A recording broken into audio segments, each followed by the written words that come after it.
Socialism, समाजवाद, third part है, तीसरा हिस्सा है कैरेक्टरिस्टिक्स, विशेषताएं। समाजवाद की कुछ विशेषताएं हैं, जैसे पहला है पब्लिक ओनरशिप।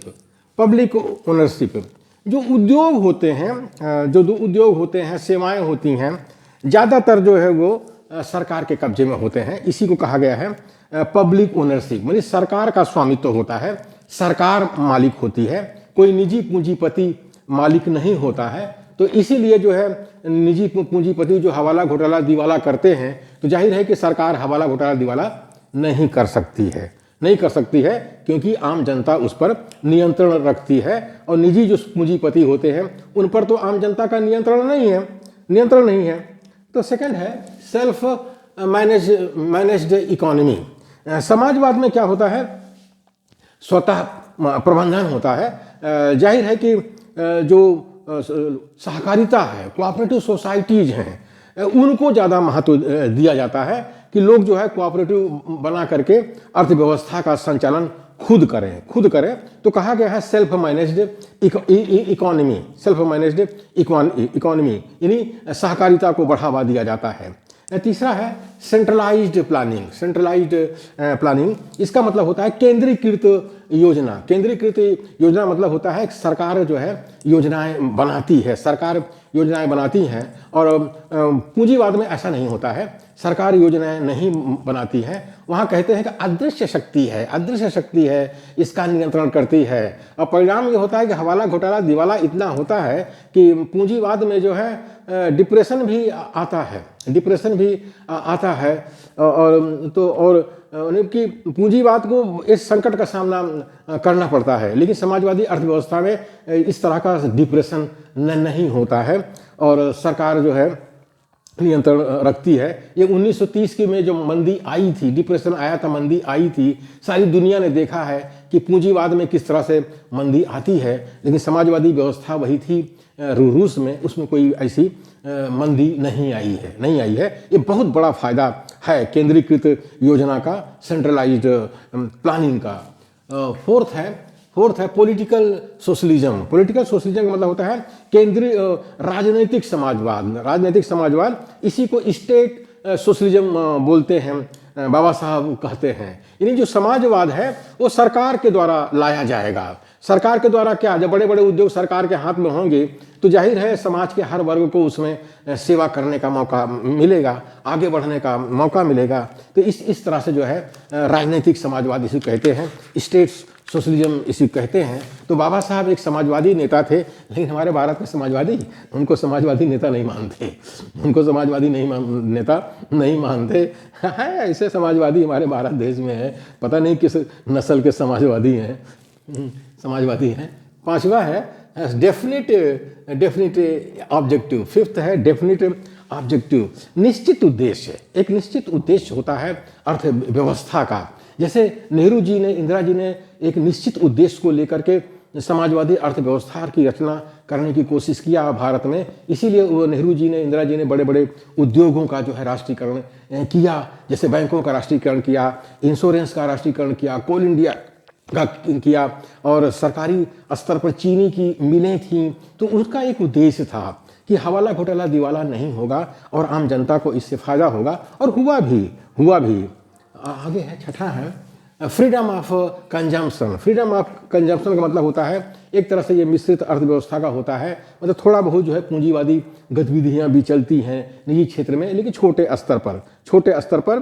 तो वो फ्रीडम ऑफ कंजम्पशन इसी को कहते हैं।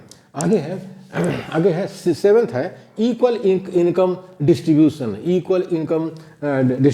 आय का समान वितरण। आय का समान वितरण का मतलब होता है कि आय में जो है बहुत अधिक असमानता नहीं होती है। जो आज हम देखते हैं अडानी अंबानी एक किले 25-26 मंजिल के हैं, हमारा राष्ट्रपति रायसीना हिल्स में है, उसको इतना वेतन मिलता है कि हमारा राष्ट्रपति कहता है कि मुझे जो है प्रोफेसरों से और अध्यापकों से कम वेतन मिलता है। उसकी शिकायत है। आज हमारे कोविंद साहब भी कहते हैं कि हमें तो बहुत कम वेतन मिलता है। तो लेकिन समाजवादी अर्थव्यवस्था में ऐसा नहीं होता है। समाजवादी अर्थव्यवस्था में जैसे ये 5 अंगुलियां हैं हमारे हाथ की, तो इन अंगुलियों के जैसा जो है आय का वितरण होता है, ना बहुत ज़्यादा कम, ना बहुत ज़्यादा ज़्यादा, ना बहुत ज़्यादा, ना बहुत कम, ना बहुत ज़्यादा, इस तरह से होता है। आगे है pricing and the planning process. Pricing and the planning process, मूल्य निर्धारण और योजना की क्रियाविधि। मूल्य निर्धारण और योजना की क्रियाविधि। अब जैसे सरकारी चीनी मिल है, एक सरकारी चीनी मिल है, एक निजी चीनी मिल है। तो अगर सरकार के पास चीनी मिल है तो सरकार पता लगा सकती है कि गन्ने का अधिकतम गन्ने का मूल्य क्या होना चाहिए, चीनी का मूल्य क्या होना चाहिए। अब जो है निजी क्षेत्र ही में ही सब चीज़ रहेगा, तो निजी क्षेत्र वाले कितना लागू कर देंगे सरकार को पता ही नहीं चलेगा। इसलिए दोनों क्षेत्र में होना चाहिए। निजी क्षेत्र में भी कुछ है तो सरकार के हाथ में भी होना चाहिए, तभी सरकार समझ पाएगी कि इसमें कितनी लागत आ रही है, कितना इसका गन्ने का मूल्य है, कितना चीनी का मूल्य है, सरकार को पता चल जाएगा।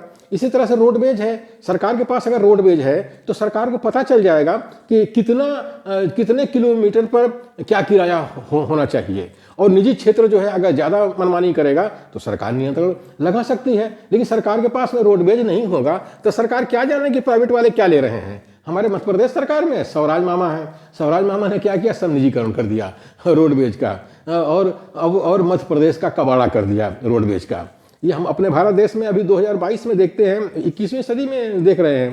तो समाजवादी अर्थव्यवस्था में ये नहीं होता है। समाजवादी अर्थव्यवस्था में सरकार के पास जो उद्योग होते हैं उससे सरकार पता लगा लेती है कि इसकी प्राइस क्या होगी, इसका मूल्य क्या होगा, और उसी तरह से योजना बनाई जाती है।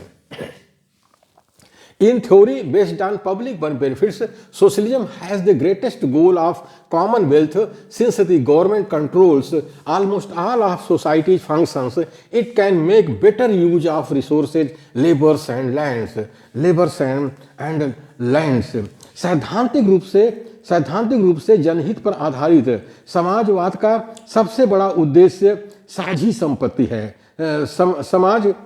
समाजवाद का सबसे बड़ा उद्देश्य साझी संपत्ति है, लेकिन जो नेचुरल रिसोर्सेज हैं सबका है। इसमें साझा समाज का साझा अधिकार है, ये समाजवाद मानता है। क्योंकि सरकार प्रायः समाज के सभी क्रियाकलापों पर नियंत्रण रखती है, इसलिए ये सभी संसाधनों, श्रम शक्ति और जमीन का अच्छे से उपयोग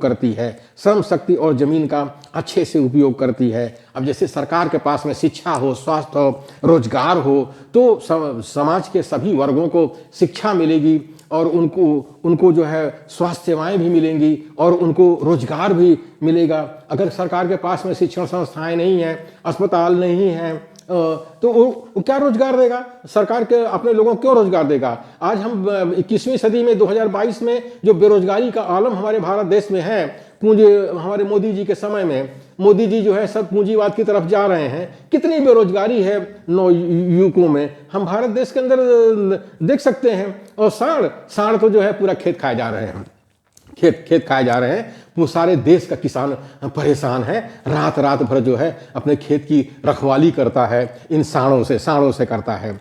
Socialism reduces disparity in wealth, not only in different areas but also in all societal ranks and classes.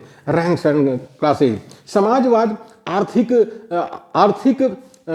आर्थिक भेदभाव असमानता को कम करता है। समाजवाद आर्थिक भेदभाव असमानता को कम करता है जीवन के सभी क्षेत्रों में। इसके अलावा सभी सामाजिक पद एवं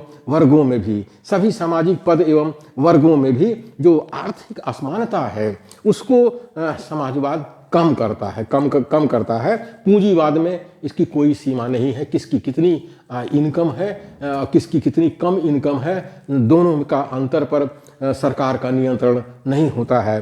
पूंजीवाद में हम ऐसा देख सकते हैं, आज हम देख सकते हैं कि हमारा देश पूंजीवाद की तरफ जा रहा है। अडानी अंबानी के पास बड़े बड़े किले हैं रहने के लिए। हमारे राष्ट्रपति के पास जो है, भारत सरकार के राष्ट्रपति के पास रायसीना हिल्स है। और आम जनता को मोदी जी 100 ग्राम दाना दे रहे हैं, 100 ग्राम दाना खिला रहे हैं। रोज मुर्गी का दाना खिला रहे हैं और उसके जरिए उनका वोट खरीद रहे हैं, उनका वोट खरीद रहे हैं। ये है पूंजीवाद का कमाल। लेकिन समाजवाद में ऐसा नहीं होता है। समाजवाद में आर्थिक भेदभाव को कम किया जाता है। इसलिए हमारे मूल निवासी बहुजन को, जो 90% इस देश की आबादी है, हमारे भारत देश की SC ST OBC माइनॉरिटी है, उसको समाजवाद ही सही है। समाजवादी अर्थव्यवस्था ही सही है, पूंजीवादी अर्थव्यवस्था नहीं सही है, नहीं सही है।